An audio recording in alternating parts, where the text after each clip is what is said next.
Bonjour à toutes et à tous, c'est Paul Dame pour vous présenter un nouveau sapin en sucette. Et aujourd'hui, j'ai pensé à un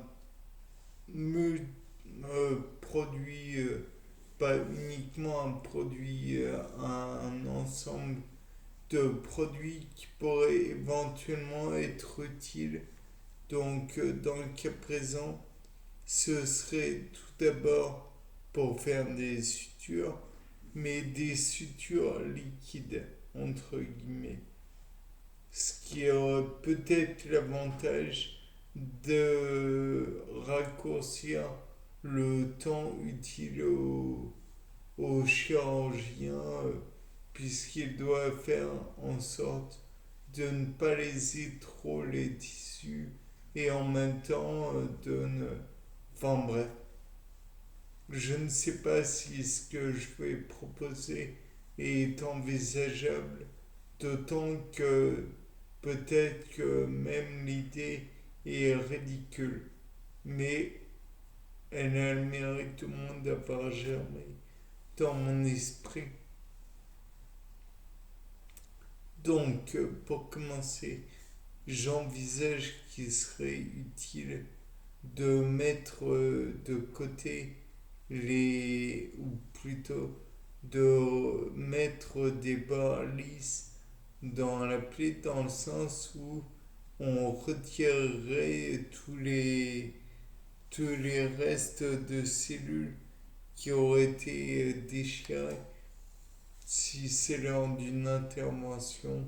À la limite, les coupes franches sont peut-être comment n'ont peut-être pas lésé les cellules, mais bon, pour le cas où, on éliminerait un petit peu les cellules qui sont lésées, qui sont mises, qui sont nécrosées.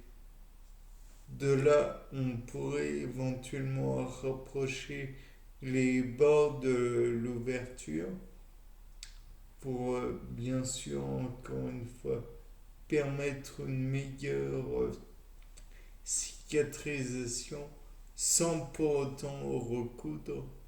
Mais là, encore une fois, à voir, hein.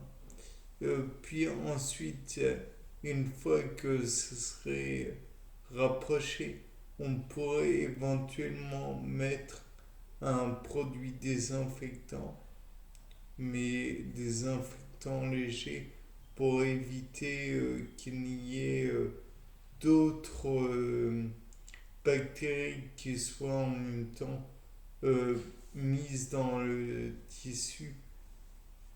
Et il faudrait presque que ce soit un désinfectant qui tue toutes les bactéries, qu'elles soient aérobies ou anaérobies, puisque l'on ne veut pas inoculer en même temps un botulisme, donc Clostridium botulinum, comme vous le savez, est une bactérie anaérobie et ça, on n'en veut pas.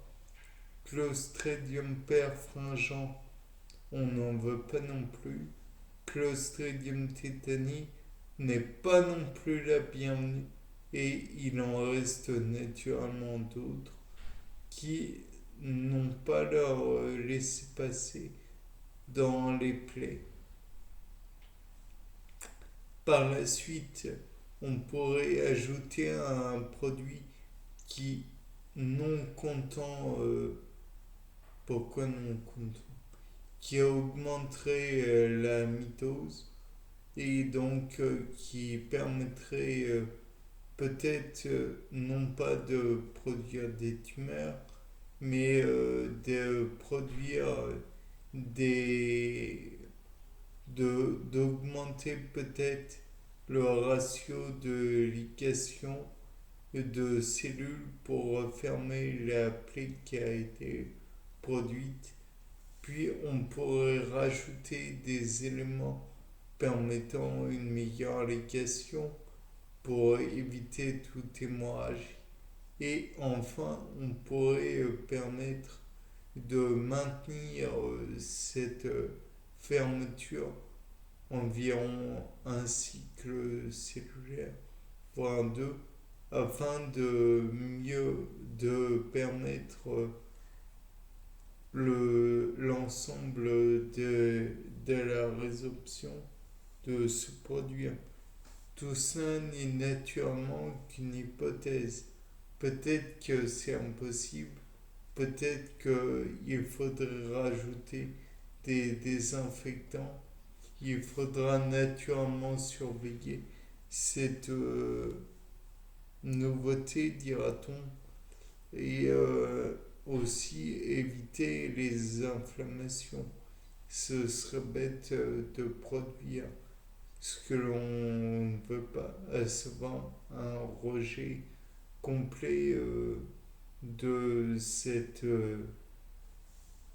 nouveauté et éventuellement éviter de redétruire des tissus qui ont été précédemment endommagés déjà. Bien, c'était pas l'homme pour un nouveau sapin sucette. Au revoir.